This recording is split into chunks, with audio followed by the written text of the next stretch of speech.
কমকে কম বুলি ভাবি মই তিনিটা কথা এতিয়ালৈকে কৰো। আপোনালোকে নিশ্চয় ধৰিব পাৰিলে মোৰ বক্তব্যৰ তিনিটা কথা। এক, অসমৰ কৃষি ক্ষেত্ৰৰ বৈপ্লৱিক পৰিৱৰ্তন আনি অসমৰ প্ৰত্যেকজন মানুহক খেতিৰ জৰিয়তে ধৰি পাব লাগে। দুই, অসমৰ কৃষি উৎপাদিত বস্তুবিলাকৰ দাম নিৰ্ধাৰণ কৰি খেতিয়কে যাতে বেছি দাম পায় তাৰ কাৰণে কেইবাটাও বৃদ্ধি কৰিব লাগিব। এটা হ'ল এতিয়া চৰকাৰে যেনেকে ধানবিলাক কিনি লয়, ধান কিনে নে নাই আজিকালি চৰকাৰে, এইটো মোৰ পৰাই বুদ্ধি লৈছে। ধান যে কিনি লয় তেতিয়া আমি আপোনালোকে উৎপাদন কৰা ধান নহয়, ধান সৰিয়হ যি উৎপাদন কৰিব বিলাহী বন্ধাকবি চব বস্তু হয় কিনি লম, নহলে আইন কৰি দিম যে চৰকাৰে ধৰি দিয়া দামতকে কোনো বেপাৰীয়ে কম দামত ৰাইজৰ পৰা বস্তু কিনিব নোৱাৰিবি, যদি কিন তেতিয়াহ'লে বেপাৰী জেল। বুজে নাই? এতিয়া চব বেপাৰী, টকাটো অকল বেপাৰী। বেপাৰীও খাবলৈ নাপায়, চিষ্টেমটোৱে ভালকে কৰি দিয়া নাই। তিনি, মই 2 নম্বৰ কলো বজাৰখনত কেনে MSP লগাম। তিনি, মই কলো যে আমাৰ বজাৰখন আমাৰ হাতত। সেইকাৰণে অম্বিকাগিৰি ৰাজচৌধুৰীয়ে কিমান দিনৰ আগতেই ক'লে যে যি জাতিৰ হাতত পথাৰ আৰু বজাৰ নাই সেই জাতিৰ কেতিয়াও ভৱিষ্যত নাই। পথাৰো নাই, বজাৰ নাই। আমাৰ আছেনে নাই পথাৰ আৰু আমাৰ বজাৰ আছেনে নাই হাতত, আপোনালোকে নিজে এবাৰ চাই লওক। চাহ শ্ৰমিকসকলেতো সদায় অকল কিনিয়ে খায়, হয়নে? নিজৰ একো প্ৰডাকশ্যন নাই। গাঁৱৰ মানুহবিলাকেও কিনিয়ে খায়।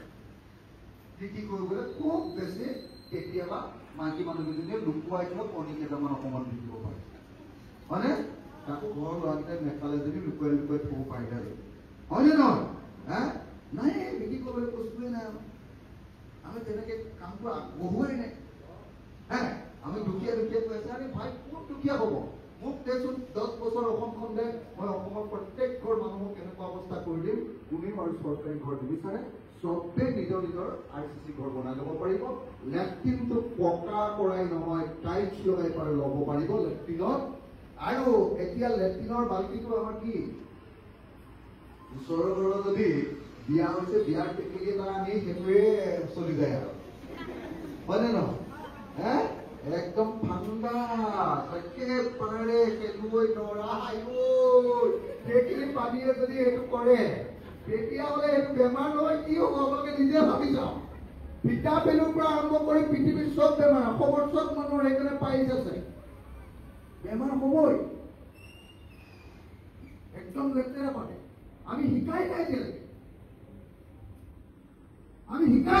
অসমীয়া মানুহে আমি কিমান আছে। আৰু আপোনালোকে জানেনে নাই এটা কথা, হিমন্তই যিমানে ফেক নামাৰক লাগিলে অসমৰ মানুহৰ অৱস্থা জানেনে নাই? অসমৰ মানুহৰ অৱস্থা এইটো। মোৰ মায়ে মোক 9 মাহ 9 দিন পেটত ৰাখি ডাঙৰ কৰিছিলে। ভাৰতবৰ্ষৰ ভিতৰত এনেকুৱা মাক যে আছে, মাকৰ ভিতৰত 9 মাহ 9 দিন ডাঙৰ কৰা প্ৰসূতি মাতৃৰ মৃত্যুৰ ক্ষেত্ৰত গোটেই ভাৰতবৰ্ষৰ ভিতৰতে অসম 1 নম্বৰ। আৰু আটাইতকৈ বেছি প্ৰসূতি কাৰ মৰে জানেনে? চাহ শ্ৰমিক আৰু মুছলমান মিয়া মানুহবিলাকৰ। কেলে মৰে? সন্তান জন্ম দিলে আজিকালি ক'ৰবাত এটা ল'ৰা জন্ম দিয়ে, যদি মাক যদি মৰে বা সন্তান মৰে ক'ৰবাত, তেতিয়াহ'লে পৃথিৱী থাকিব নেকি? আজিকালি এটা সন্তান জন্ম দিয়ে, মোৰতো এটা, মই বিচাৰিলেও 2টা ল'ব নোৱাৰো। মোৰ চিন্তা এনেকুৱা হৈ গ'ল যে এটাতকৈ বেছি কেনেকে ধৰিম? মোৰ ল'ৰাক ভালকে পঢ়াব লাগিব, পৃথিৱী বিখ্যাত পণ্ডিত বনাব লাগিব। মোৰ চিন্তাটো তেনেকুৱা। মই 2টা তুলিবই নোৱাৰো, এটাই মোৰ ল'ৰা। ছোৱালীজনৰ ল'ৰাজনৰ ছোৱালী একেটাই, ল'ৰা ছোৱালী ডিফাৰেন্স নাই আৰু আজিকালি। কিন্তু এতিয়াও শুনিছ যে ভাৰতবৰ্ষৰ ভিতৰত সন্তান জন্ম দিয়াৰ ক্ষেত্ৰত প্ৰসূতি মাতৃৰ মৃত্যুৰ ক্ষেত্ৰত অসম 1 নম্বৰত, আৰু সেই ক্ষেত্ৰত চাহ শ্ৰমিকবিলাক অসমৰ ভিতৰত 1 নম্বৰত। কেলে চাহ শ্ৰমিকৰ মাক আটাইতকৈ বেছিকে মৰে? কেলে? ভালকে খাবলৈ নাপায় আৰু প্ৰপাৰ ট্ৰিটমেণ্ট নাপায়। বাচ্চা এটা জন্ম দিবৰ কাৰণে এই প্ৰথম মাহৰ পৰা যে গৰ্ভৱতী হোৱাৰ প্ৰথম মাহৰ পৰা যে আমি একদম সময়ে কামবিলাক কৰি থাকিব লাগে, সেইবিলাক কৰিব লাগে। তাতে কষ্ট কৰি থাকি পাত তুলি দিয়ে, কষ্ট কৰি দিয়ে। কথাটো বুজি পাইছেনে নাই? হিমন্তই কৈ আছে 1 নম্বৰ ৰাজ্য 1 নম্বৰ কিহত মাক মৰাৰ ক্ষেত্ৰত সন্তান জন্ম দিছে ল'ৰা ছোৱালী মৰা মাকৰ লগতে বাচ্চাটো মৰে কেতিয়াবা মাক নমৰে বাচ্চা মৰে এইটো ইংৰাজীত কয় ইনফেন্ট মৰ্টেলিটি ৰেট আগতে মাক মৰাটোক কয় মেটাৰনেল মৰ্টেলিটি ৰেট বাচ্চা মৰাৰ ক্ষেত্ৰত অসম ভাৰতবৰ্ষৰ ভিতৰত 4 নম্বৰ আৰু আপোনালোকে এটা কথা জানেনে নাই আমাৰ ল'ৰা ছোৱালীবিলাকে আধাতে স্কুল এৰাৰ ক্ষেত্ৰত 8ৰ পৰা 12ৰ ভিতৰত গোটেই ভাৰতবৰ্ষৰ ভিতৰত আধাতে স্কুল এৰি দিয়ে আমাৰ অসমত বেছি আৰু এলপি স্কুলৰ ক্ষেত্ৰত গোটেই ভাৰতবৰ্ষৰ ভিতৰত 3 নম্বৰ ওপৰত আমি 3 নম্বৰত আধাতে স্কুল এৰি দিওঁ মিড ডে মিল দিছে কি খাবলৈ দিছে দুপৰীয়াৰ আহাৰ মধ্যাহ্ন ভোজন সব দিয়াৰ পাছতো আমাৰ ল'ৰা ছোৱালীয়ে আধাতে স্কুল কেলে এৰি দিয়ে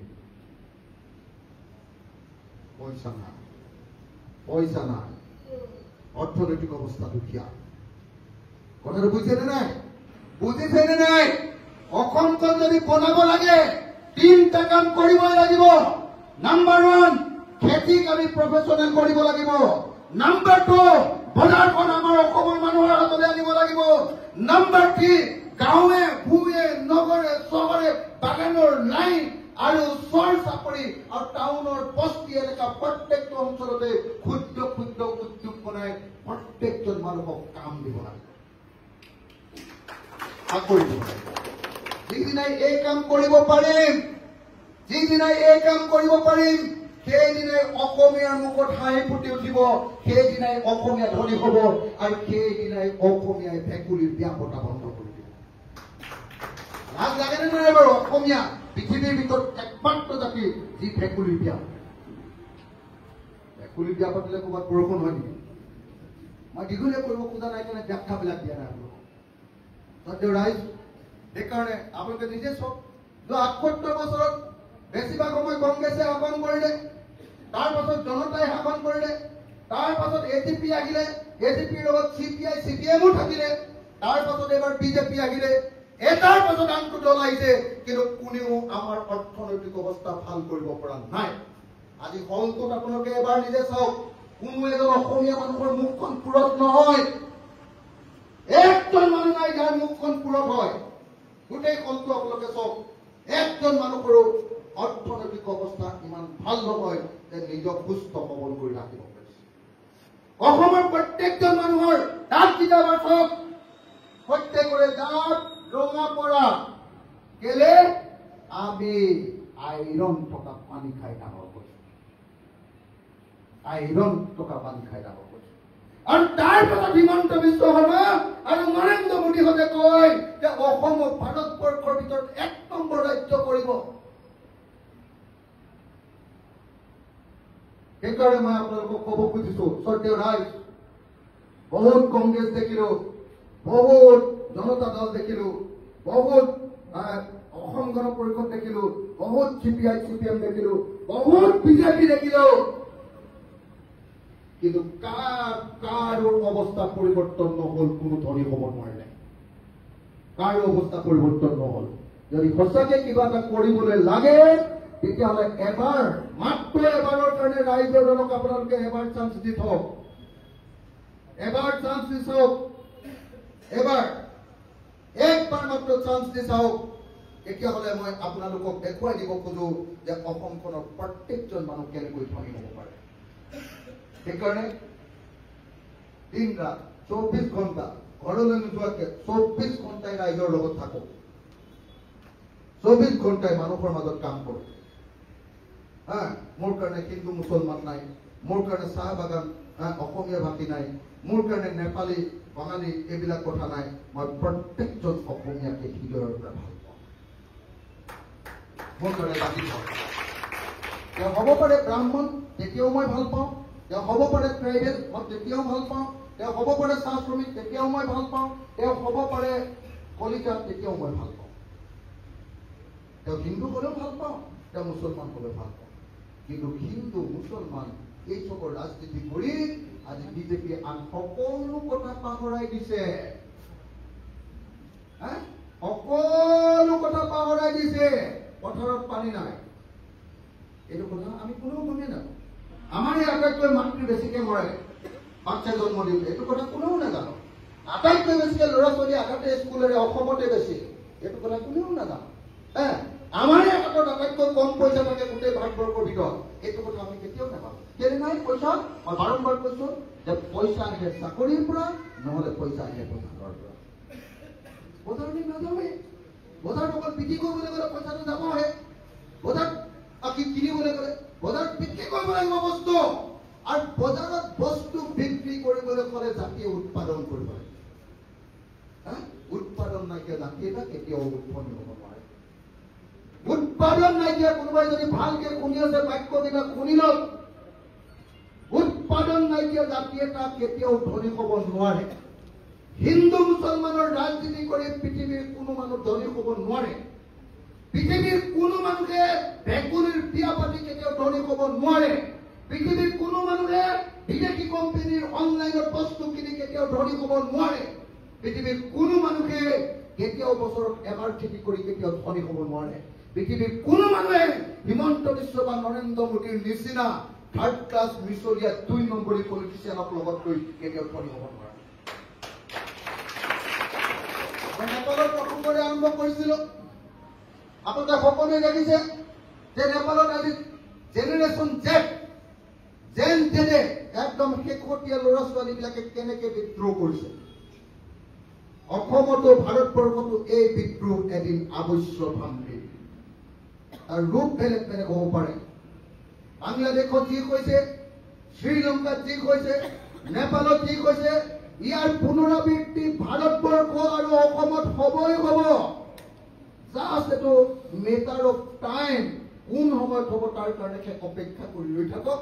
যদি এই চৰকাৰবিলাক চলি থাকে, কোনো মানুহ ভিতৰি ভিতৰি সন্তুষ্ট নহয়। কোনো মানুহ আনকি 24 ঘণ্টা বিজেপিৰ লগত ঘূৰি ইয়াতে ফুট লোৱা আৰু গেৰুৱা বসন পিন্ধা মানুহটো সন্তুষ্ট নহয়। কাৰণ তাৰ ঘৰ গেৰুৱা বসনেৰে নচলে, তেওঁৰ ঘৰ চলিব লাগিব পথাৰৰ বস্তুৰে, ধান মাহেৰে, নহলে বা বজাৰৰ পৰা অনা বস্তুৰে। আৰু তাৰ কাৰণে সেইকাৰণে মই আপোনালোকক আকৌ এবাৰ কৈছো, আমি আগতে আন্দোলনৰ জৰিয়তে অসমখন বদলাম বুলি শপত কৰিছিলো। মই বহুত ডাঙৰ বিপদত পৰি সংসদীয় ৰাজনীতিলৈ আহিলো। মই আহিবৰ কোনো মন নাছিলে। এতিয়া সংসদীয় পথেৰে কেনেকৈ অসমখন বদলাই দিম, সংসদীয় পথেৰে ইলেকশ্যন খেলি অসমখন কেনেকৈ বদলাই দিম, তাৰ কাৰণে প্লেন কৰিছো, তাৰ কাৰণে কাম কৰিছো। আৰু অসমৰ ৰাইজে যদি এই ধৰ্মৰ কানি খোৱাৰ পৰা ওলাই আহিব পাৰে, আৰু কংগ্ৰেছ এজিপি বিজেপিৰ এই নাগপাকৰ পৰা ওলাই আহিব পাৰে, আৰু যিদিনাই বিজেপি ধৰ্মৰ নাগপাকৰ পৰা, কংগ্ৰেছৰ এই দালালি ৰাজনীতিৰ পৰা আৰু এজিপি আপোনাৰ এই চলাকী ৰাজনীতিৰ পৰা যিদিনাই ওলাই আহে, যিদিনাই ৰাইজৰ দলৰ প্ৰতি আস্থা প্ৰকাশ কৰিব, সেইদিনাই অসমত নতুন সূৰ্য উদয় হ'ব। মই আপোনালোক সকলোকে ধন্যবাদ জনাই আজি যিসকল যুৱকে আমাৰ দলত যোগদান কৰিবলৈ আহিছে, তেখেতসকলক আদৰণি জনাইছো, তেখেতসকলক ওলগ জনাইছো। আৰু এতিয়া মই তেখেতসকলক যিসকলে যিজনী আছে, যিকেইজনে মইতো কৈছোৱে যে মই এজন যুৱকৰ নিমন্ত্ৰণত ইয়ালৈ আহিছো। এইটো আমাৰ দলীয় কাৰ্যসূচী নহয়। মহেন্দ্ৰ কলিতা তেওঁ মোক মাতিছিলে যে সদায় আৰু কি বিজেপি কংগ্ৰেছ চাই থাকি নতুনত্ব লাগে। কিছুমান ল'ৰাই আপোনাক লগ পাব খোজে, কিছুমান ল'ৰাই কাম কৰিব খোজে। গতিকে মই এতিয়া যিসকল যুৱকে আমাৰ দলত যোগদান কৰিব খোজে, তেখেতসকলক এইকেইটা কথাৰে তেখেতসকলক আমাৰ দললৈ আদৰণি জনাইছো আৰু তেখেতসকলক যোগদান কৰিবৰ কাৰণে অনুৰোধ জনাইছো। ধন্যবাদ। জয় অসম, জয় অসম, জয় অসম। আমাক হিন্দু মুছলমানৰ ৰাজনীতি নালাগে, আমাক পানী লাগে। পানী লাগে নে নাই? আমাক পথাৰত পানী লাগে, আমাক চাকৰি লাগে, আমাক হিন্দু মুছলমানৰ ৰাজনীতি নালাগে। হয় নে নহয়? আমাক পথাৰত পানী লাগে, আমাক বজাৰৰ অধিকাৰ লাগে, আমাক বস্তুৰ দাম লাগে, আৰু আমাক লাগে চাকৰি। আমাক হিন্দু মুছলমানৰ ৰাজনীতি নালাগে। মই সকলোকে এবাৰ জয় অসম দিবৰ কাৰণে অনুৰোধ জনাইছো। জয় অসম, জয় অসম।